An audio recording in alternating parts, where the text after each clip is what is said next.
नमस्कार, जन्मभूमि टुडे में आपका स्वागत है। मैं हूं रामधारी। आज हमारे साथ में डॉक्टर आरपी वर्मा हैं, जो न्यूरो माइंड केयर के निदेशक हैं, और आज हम बात करेंगे नशा मुक्ति को लेकर। नशा क्यों होता है और नशा के आदी लोग क्यों होते हैं, इन सब सारी बातों को लेकर चर्चा करेंगे डॉक्टर साहब से। डॉक्टर साहब, जन्मभूमि टुडे में आपका स्वागत है। धन्यवाद। डॉक्टर साहब, जैसे नशा आज के युवाओं में कुछ ज़्यादा हो रहा है और नशा के प्रति लोग क्यों आकर्षित हो रहे हैं, इस पर थोड़ा सा बताएं। पहले तो हम लोगों को जानना जरूरी है कि नशा होता क्या है।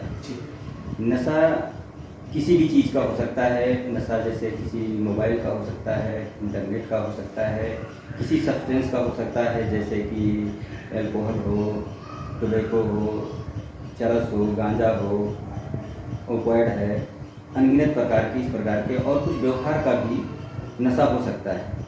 तो नशा के मतलब ये होता है कि जब आदमी किसी चाहे सब्सटेंस हो, चाहे कोई अपनी आदत हो, या कोई आदमी के प्रति हो, या कोई इलेक्ट्रॉनिक मीडिया के प्रति हो, जिससे वो अपने आप को दूर न रख पाए। ठीक है, जिससे आप अपने आप को दूर न रख पाए, मतलब उसको दूर होने से उस पर कुछ निगेटिव लक्षण देखने को मिलते हैं शरीर में। जैसे कि उसको उसके प्रति जब नहीं लेगा तो उसको लगता है कि हमारे शरीर के अंदर कुछ मतलब ऊर्जा की कमी हो रही है, उलझन हो रही है, बेचैनी हो रही है, निद्रा की कमी आ रही है, मन अशांत रहता है।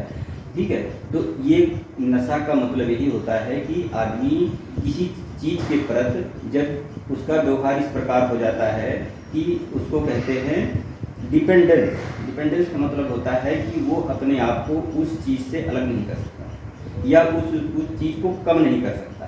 कम करेगा तब भी उसमें लक्षण आएंगे, उससे दूर जाएगा तब भी उसको अनईजीनेस फीलिंग होगी।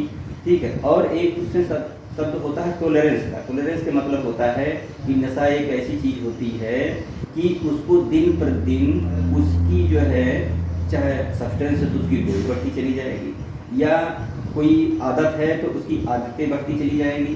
ठीक है, और धीरे धीरे धीरे धीरे जैसे कोई अगर अल्कोहल ले रहा है एक पैक से, उसको अच्छी मतलब शांति मिल जा रही है, तो टॉलरेंस का मतलब हुआ कि वो कुछ दिन बाद उसको एक पैक से भी नहीं उनको शांति मिलेगी। यानी कहने का मतलब नशा जिस चीज़ की एक आदत हो और वो लत में बदल जाएगी, भाई ठीक है लगातार इसको मुझे करना है, ज़्यादा करना है, वो किसी भी चीज़ का हो, वो नशा के फॉर्म में कहा जाना जाता है।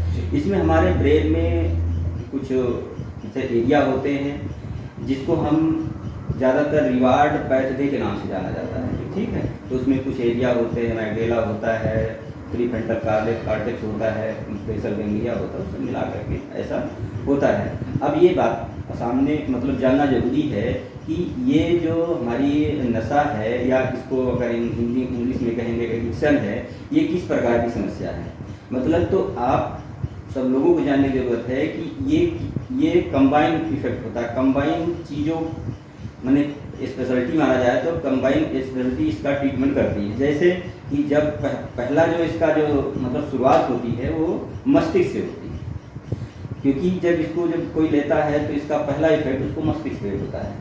फिर दूसरा क्या होता है, उसका मानसिक होता है। मानसिक का मतलब उसके जरिए उसको कुछ बीमारियां शुरू हो जाएंगी डेवलप होना, जैसे तो उसको एंजाइटी, डिप्रेशन हुआ, या और सारी चीज़ें उसमें डेवलप हो जाएंगी। इसके बाद उसमें अगर और दिनों तक उसको सेवन करेगा तो उस शारीरिक बीमारियां आना शुरू हो जाएगी, जैसे उसको लीवर पर डिफेक्ट आना शुरू हो जाएगा, लंग्स पे डिफेक्ट आना शुरू हो जाएगा। तो इस प्रकार वो फिर ये फिजिशियन लेवल का, या कहिए कि स्पेशलिटी गैस्ट्रो की, या और चीज़ों में, या न्यूरो की हैं, ऐसे ऐसे ये चीज़ें दायरा बढ़ता चला जाता है। सर, नशा मुक्ति केंद्र जो होते हैं मेनली वो लोग तो न्यूरो से जुड़े डॉक्टर होते हैं, न्यूरो से जुड़े माइंड सेट से जुड़े लोग होते हैं, तो उसमें किस तरीके का उपचार किया जाता है? तो उसमें उपचार करने का तरीका ये होता है, पहले तो लोगों का जैसे कहते हैं डी एडिक्शन। ठीक है, एक शब्द होता है कि जो चीज़ें कोई सब्सटेंस ले रहा है तो उसका एंटी मतलब उसी तरीके चीज़ दी जाती है, जिससे कि उसका एक टाइम पीरियड के समय के अनुसार वो उसके बॉडी से वाश आउट हो जाए। एक तो ये है, तो उसका किसी का जो है 2 हफ्ता होता है, किसी का महीना होता है, ऐसे करके वो चलता रहता है। और उसके बाद उसकी मेंटेनेंस फेज होती है। मेंटेनेंस फेज में ढेर सारी चीज़ें आती हैं, उसको प्रॉपर काउंसलिंग की ज़रूरत होती है। उसके जो है निगेटिव इफेक्ट या पॉजिटिव इफेक्ट क्या होते हैं, इसको पेशेंट को मतलब जानकारी इसकी होनी चाहिए। जैसे क्या है कि जो युवा है इस समय, युवा वो नशा की तरफ ज़्यादा आ रहे हैं, तो क्या इसकी वजह मानी जा सकती है? इसकी जो है वजह मेनली और खासकर एल्कोहल और मोबाइल, दो चीज़ों की अगर नशा की बात की जाए, हाँ। एल्कोहल और मोबाइल, इंटरनेट, इसका जो है मेन कारण आज की जो है मॉडर्न स्टाइल है लोगों की, और बेरोजगार कहीं ना कहीं से समझेंगे, क्योंकि अगर कोई भी मतलब आज का युवा है वो बेरोजगार है, खाली बैठा हुआ है, तो गलत आदतों में ज़्यादा पड़ जाता है। और दूसरी बात जो है समाज में कुछ ऐसे आजकल जैसे फंक्शन होते हैं, पार्टियां होती हैं, तो उसमें क्या है नशा एक प्रकार से एक अपना जो है क्या कहते हैं हिंदी में जगह बना लिया है, और कुछ अपने आप को ऊपर दिखाने के लिए भी लोग जो है स्टेटस दिखाने के लिए भी इस प्रकार की चीज़ें यूज करते हैं। ठीक है, और अगर इस चीज़ के लिए ये माना जाए कि हाँ जैसे युवा ही नहीं बल्कि हर वर्ग इसके लिए मतलब वो है ज़्यादातर, जो अगर माना जाए कि नशा की जो मतलब परिमित बढ़ती जा रही है, उसको कहीं ना कहीं कई चीज़ें उसमें इन्वॉल्व होती हैं। जैसे पहले अगर हम लोग घर से शुरू करेंगे, किसी के घर में अगर उनके भाई है और फादर है या कोई भी लोग अगर नशा कर रहे हैं, तो वहाँ का माहौल शुरू से कुछ उस प्रकार रहेगा, तो आगे चलकर वो बच्चा जब बड़ा होगा तो कहीं ना कहीं उस रोड को ज़्यादा वो माइंडसेट हाँ ऑटोमेटिकली होता है। दूसरी क्या है कि आजकल का जो है जैसे कुछ लेबर वर्क हो गया। लेबर वर्क क्या होता है, लेबर वर्क जब थका हारा होता है तो वो ये समझता है कि हाँ हम कोई सब्सटेंस ले लेंगे तो हमारी थकावट दूर हो जाएगी या कैसे है, इस प्रकार से चीज़ों में वो ज़्यादा इन्वॉल्व होता है। इसी प्रकार जो लोग पैसे वाले हैं वो तो अपना स्टेटस के लिए नहीं, उनका एक लेवल होता है, उतना पीते हैं उस स्तर तक की ठीक है, उतना वो पचा ठीक है, तो ये चीज़ें होता है। या कहीं आज जो है लोग आपसी कलह होता है या घर में कोई विवाद होता है, कोई आदमी ज़्यादा निगलेक्टेड हो जाता है, तभी वो ज़्यादा नशा के प्रति जो है आकर्षित होता है। अच्छा, नशा में और जो मानसिक बीमारी में एक दूसरे का जो है इसको कहते हैं चोली दामन का साथ माना जाए, अगर हिंदी माना जाए कि अगर कोई व्यक्ति नशा करता है तो उसमें मानसिक बीमारी होने के चांस ज़्यादा है।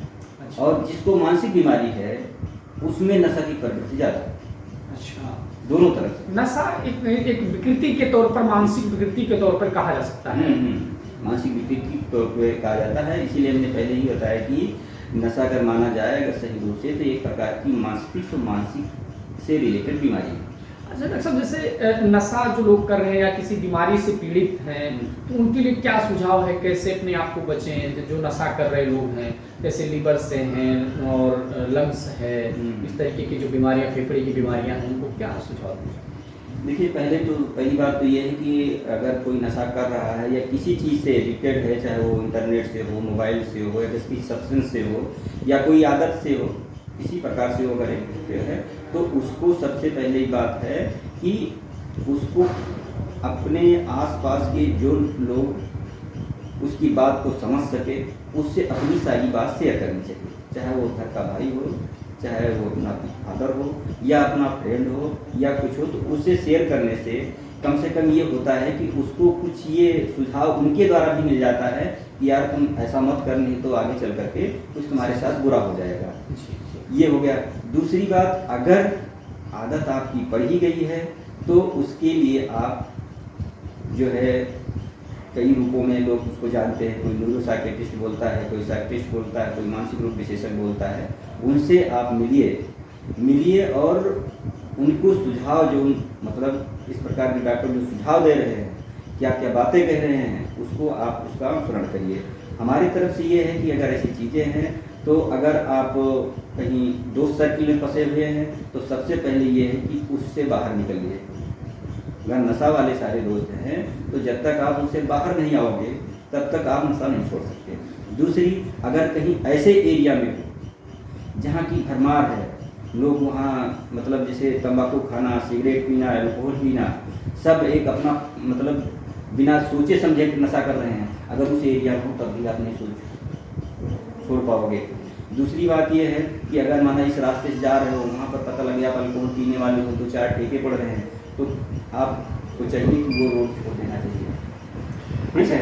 और सारी चीज़ें हैं इसमें, जैसे और थोड़ा थोड़ा छोड़ने की तरीका ये है कि जैसे माना सिगरेट आप पीते हैं, तो अगर सिगरेट पीते हैं तो पूरा अगर पैकेट लेकर चलेंगे तो आप कभी सिगरेट नहीं छोड़ पाएंगे। उससे अच्छा ये है कि आप एक सिगरेट लेकर चलिए, तो कम से कम जब अगर ख़त्म हो जाएगा तो आपको उसको तलाश करनी पड़ेगी, थोड़ा जो है टाइम लगेगा, तो उसका गैप बढ़ेगा आपका। तो पता लगे जो 15 पीते थे तो 2-3 में आगे सिमट जाएगा, तो धीरे धीरे करके जो है उसका नशा तो धीरे धीरे हाँ धीरे धीरे ही छोड़ना चाहिए। अच्छा डॉक्टर साहब, जैसे क्या है कि नशे के अलग अलग प्रकार, जैसे कि बीड़ी पी रहा है, कोई तम्बाकू पी रहा है, कोई शराब पी रहा है, कोई और चीज़ें चरस अफीम तक के लोग कर रहे हैं, तो इस नशे का जो प्रभाव है अलग अलग जो पदार्थ हैं, मादक पदार्थ हैं, अलग अलग है या फिर सबका इम्पैक्ट एक ही तरीके से? नहीं, देखो जो ब्रेन का इफेक्ट होता है वो तो लगभग से जो ब्रेन पर प्रभाव डालता है। अब आप ये समझ लीजिए, जैसे आप तंबाकू की बात करें, तंबाकू का जैसे टोबैको का जो पहला इफेक्ट ब्रेन पे आएगा, चलो उसको जो है रिलैक्स कर देता है, एनर्जेटिक कर देता है, जैसे करके कर देता है, तो उसका तो इफेक्ट, लेकिन सेकेंडरी इफेक्ट उसका बड़ा भयानक होता है। जैसे आपने उसको मतलब मुँह में लेना शुरू किया तो पता लगे कि माउथ कैंसर, जो आजकल बहुत ज़्यादा ऐसा भी कहा जाता है कि जो तंबाकू नशा करते हैं उन्हीं होता है, लेकिन जो जिस प्रकार की टोबैको नशा करते हैं, रिसर्च ऐसा बता रही कम से कम उनको 10 गुना ज़्यादा होने के चांस होते हैं। तो अब जो तंबाकू का इफेक्ट जो ब्रेन पे गया, ब्रेन के आपके ट्यूमर हो सकते हैं, आपके इंटेस्टाइनल ट्यूमर हो सकते हैं, लंग्स ट्यूमर हो सकते हैं, तो ये सब उसका बहुत भयावह रिस्क होता है। कहने को तो टोबैको, लेकिन जब उसका इम्पैक्ट लॉन्ग टर्म देखेंगे तो उसका बहुत बड़ा मतलब भयावह जो है देखने को मिलेगा। इसी प्रकार अगर हम एल्कोहल का मतलब सोचते हैं तो एल्कोहल का पहला इफेक्ट तो ब्रेन में गया, लेकिन अब सेकेंडरी जो इफेक्ट होता है वो बॉडी को रहता है। जैसे उसको माना जाता है सबसे पहले उसको लीवर को डैमेज करता है, तो लीवर को डैमेज करने के मतलब लीवर लेवल डैमेज को आते लेवल तक होते लोग सीरोटिक चले जाते हैं, मतलब शरीर में पानी बनने लगता है, वो लगेगा बीमारी। उससे भी लोगों की बेहोनी नहीं है, थोड़ा मतलब 2-4 महीने बाद होती है, लेकिन वो स्टेज में चला जाता है। उसके एल्कोहल लेने की वजह से भी कैंसर होते हैं, तो ये कह सकते हैं। इसी प्रकार आप ये मानिए कि जैसे उसका है, आप गांजा है, भांग है, ऐसी चीज़ें पीते हैं, उसका भी पुराने इफेक्ट पहले ब्रेन पर होता है। लेकिन ये चीज़ है गांजा भांग उसमें ज़्यादातर शारीरिक इफेक्ट कम, उसमें ज़्यादातर मानसिक इफेक्ट होता है। जैसे आदमी जो है बड़ा उसमें साइकोसिस बोलते हैं, इसमें जैसे लैंग्वेज में हम लोग उसको कहते हैं पागल हो गया, ठीक है, तो उस प्रकार की चीज़ें उसमें ज़्यादा होती हैं।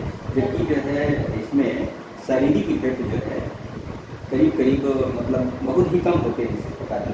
तो इसलिए कहा जाता है कि जो नशा का प्राइमरी इफेक्ट होता है वो तो ब्रेन पर सेम होता है, सबका लगभग सेम होता है, लेकिन जो सेकेंडरी इफेक्ट होते हैं वो सब में अलग अलग होते हैं। तो कॉमन भी हो सकते हैं, ऐसी बात नहीं है कि सबके अलग अलग होते हैं, कुछ कॉमन होते हैं, कुछ अलग होते हैं। सब जैसे क्या है कि जो नशा कर रहे लोग हैं उनको किसी न किसी से झगड़े की भी आदत हो जाती है और चीज़ों की भी आदत हो जाती है, तो उनको क्या ये जो है न्यूरो को दिखाना चाहिए और किसी को दिखाना चाहिए? किस तरीके के डॉक्टर से सलाह देते हो? ज़्यादातर जो शराब के आदी हैं ऐसे लोगों को न्यूरो स्पेशलिस्ट के पास जाना चाहिए और नहीं, ये तो है कि न्यूरो का जैसे आजकल जैसे समाज में न्यूरो का मतलब ये समझते हैं कि वो चाहे वो मतलब साइकेट्रिस्ट हो, चाहे वो न्यूरोलॉजिस्ट हो, चाहे न्यूरो सर्जन हो, उनकी नज़र में सब जो है न्यूरो पे ले लैंग्वेज में यही बोलते हैं।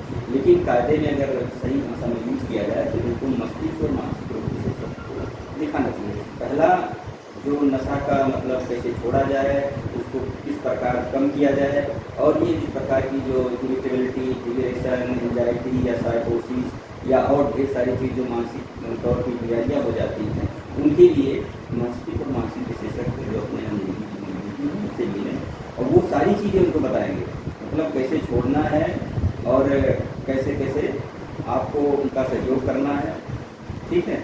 और कायदे में तो यही है, माना जाता यही है कि जो नशा होता है, नशे में ज़्यादातर जो है रोल जो है वो पेशेंट का, कि पेशेंट का मोटिवेशन लेवल कितना, कुछ तो ऐसे होते हैं कि वो छोड़ने का डेडिकेशन क्या है, भी छोड़ना चाहता है या चाहता है, नहीं चाहता है। तो कुछ लोग तो अपने आप जाते हैं कि डॉक्टर साहब देखिए कि हम चाहते तो हैं, लेकिन जैसे टाइम होता है जैसे हम अपने आप को रोक नहीं पाते हैं और किसी न किसी प्रकार हम जा करके नशा कर ही लेते हैं। तो कंट्रोल करना बड़ा आसान है। तो वो क्योंकि एक प्रकार से मोटिवेटेड होते हैं, उनके अंदर जो है छोड़ने की जो है एक प्रकार से इच्छा होती है, तो ऐसे लोगों को छोड़ने में ज़्यादा आसानी होती है।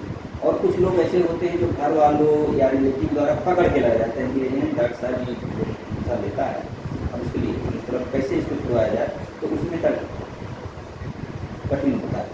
तो ये कहा जा सकता है कि नशा को छोड़ना तो मुश्किल है, लेकिन नामुमकिन नहीं है। ठीक है, तो हमारे तरफ से ही है कि लोगों को आजकल के चाहे वो सब्सटेंस हो, मतलब पदार्थ हो, चाहे आप गांजा, भांग, टोबैको, ओपिएड, हेरोइन या जैसे भी है, ये सब चीज़ों से अगर जितना ही दूर रहें उतना ही अच्छा है।